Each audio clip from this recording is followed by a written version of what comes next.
Hello, and welcome to the Connections Small Ag Producers Workshops, funded by the Show Me Entrepreneurial Grants for Agriculture through the Missouri Agricultural and Small Business Development Authority.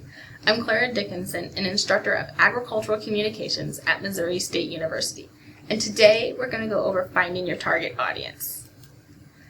The first step to finding your target audience is collecting the information of those current customers that you have.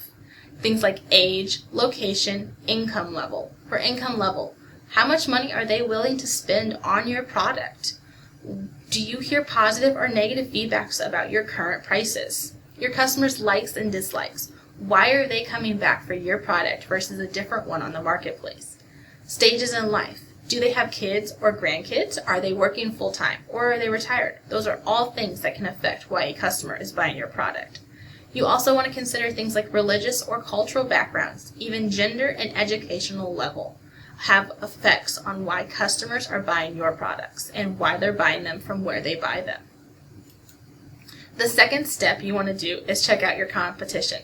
Who are they selling to? Where are they selling those products, and how closely are you in competition with them? Things like, are you selling from the same marketplace, or are you selling both online?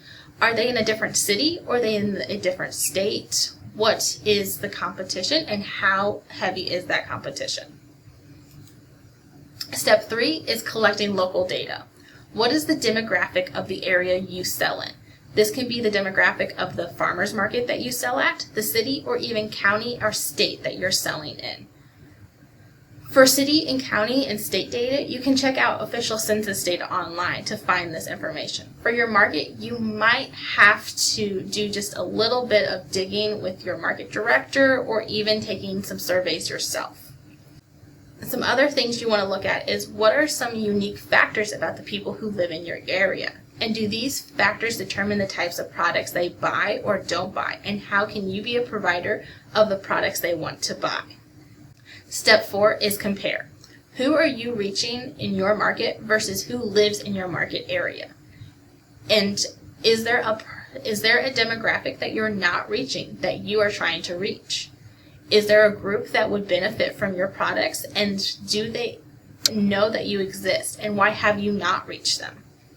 Are you spending time and money trying to reach a group that does not shop where you are selling? Are you trying to reach a demographic that doesn't exist in your area? It can be a waste of both your resources and your money.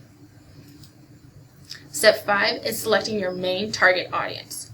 Who are your top 3 target groups? Who are your top 5 target groups?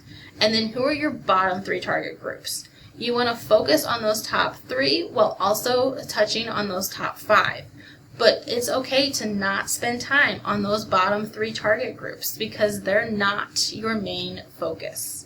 And step 6 is make a marketing plan to reach those top groups. How are you going to find those groups that you're not reaching, or how are you going to continue to communicate with those groups that you are reaching within your target audience? Thank you for watching, and until next time, I'm Clara Dickinson. This is Connections Small Ag Producer Workshops, funded by the Show Me Entrepreneurial Grants for Agriculture through the Missouri Agricultural and Small Business Development Authority.